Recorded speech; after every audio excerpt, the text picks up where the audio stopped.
এক মুহূর্ত কল্পনা করুন, আজ থেকে ১৩ বিলিয়ন বছরেরও বেশি আগে কোনো পৃথিবী ছিল না, কোনো সূর্য ছিল না, কোনো নক্ষত্র ছিল না। এমনকি সময়ও ছিল না। না আলো, না অন্ধকার, না শূন্যতা। কারণ শূন্যতা বোঝার জন্য সময় দরকার।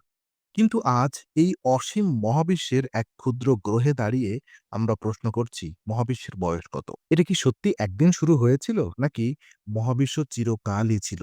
যদি শুরু হয়ে থাকে, তাহলে শুরুটা কেমন ছিল? কে বা কি সেই সুইচ অন করেছিল যার ফলে জন্ম নিল সবকিছু? আজ ইনফোনারি আপনাকে নিয়ে যাবে সময় নামক ধারণার জন্ম মুহূর্তে, যেখানে কোনো অতীত ছিল না, কোনো ভবিষ্যৎ ছিল না, শুধু জন্ম নিচ্ছিল বাস্তবতা নিজেই। স্বাগতম ইনফোনারিতে। আজকের এই ডকুমেন্টারিতে আমরা কোনো কল্প বিজ্ঞান বলবো না ধর্মীয় বিশ্বাস। আমরা হাঁটবো পর্যবেক্ষণ, গণিত আর পরীক্ষার পথে। আজ আমরা জানব মহাবিশ্বের প্রকৃত বয়স কত, বিজ্ঞানীরা কিভাবে সেই বয়স হিসাব করেন এবং সময়ের একদম শুরুতে আসলে কি ঘটেছিল। এই ভিডিওটি একটি গল্প, কিন্তু এটা রূপকথা নয়। এটা মানুষের সবচেয়ে বড় প্রশ্নের বৈজ্ঞানিক উত্তর খোঁজার গল্প। তো মহাবিশ্ব কি চিরকাল ছিল?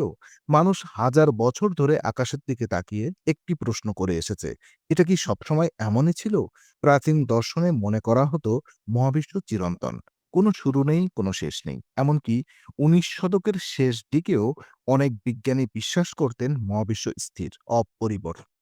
কিন্তু ১৯২০ এর দশকে একটি পর্যবেক্ষণ সবকিছু বদলে দিল। এডউইন হাবল দেখলেন দূরের গ্যালাক্সিগুলো আমাদের থেকে দূরে সরে যাচ্ছে। যত দূরে গ্যালাক্সি, তত দ্রুত সরে যাচ্ছে। এর মানে কি? এর মানে মহাবিশ্ব প্রসারিত হচ্ছে। আর যদি প্রসারিত হয়, তাহলে অতীতে এটা আরো ছোট ছিল। আর যদি আরো ছোট ছিল, তাহলে একসময় সবকিছু এক জায়গায় ছিল। এই ধারণা মানুষের অহংকারে প্রথম ফাটল ধরালো। মহাবিশ্ব চিরকাল ছিল না, মহাবিশ্বের একটি শুরু আছে, বিগ ব্যাং, যেখানে সময়ের জন্ম। প্রায় ১৩.৮ বিলিয়ন বছর আগে ঘটেছিল এমন একটি ঘটনা যার জন্য আমাদের ভাষায় সঠিক শব্দই নেই। আমরা একে বলি বিগ ব্যাং। কিন্তু এটা কোনো বিস্ফোরণ ছিল না। কারণ বিস্ফোরণের জন্য জায়গা দরকার। এখানে জায়গাটাই জন্ম নিচ্ছিল।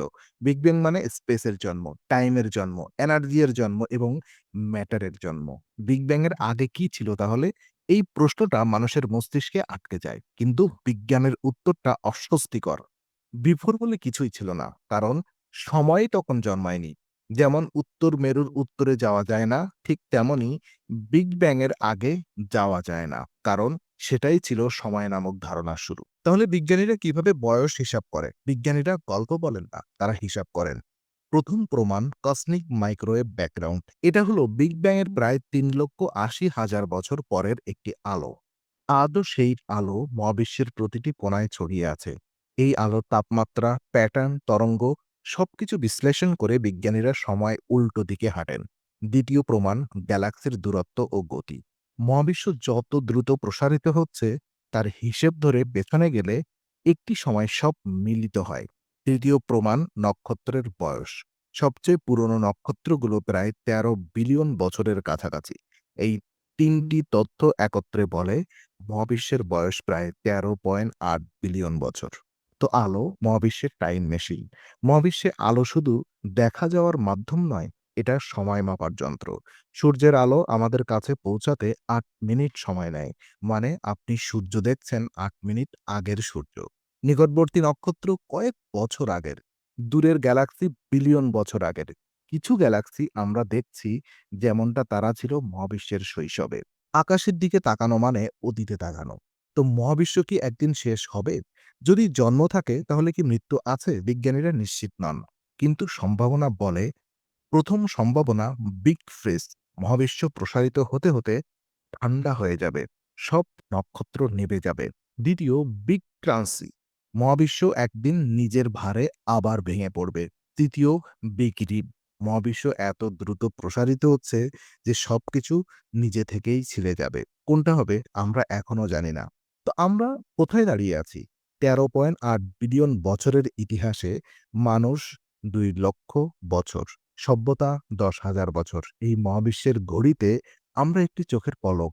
কিন্তু এই ক্ষুদ্র সময়েই আমরা প্রশ্ন করছি, আমরা হিসাব করছি, আমরা মহাবিশ্বকে নিজের গল্প বলতে বাধ্য করছি।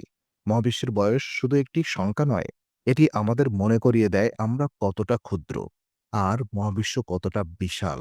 কিন্তু তবুও এই বিশাল নীরবতায় আমরাই প্রশ্ন করি, আর প্রশ্ন করাই মানুষ হওয়ার প্রমাণ।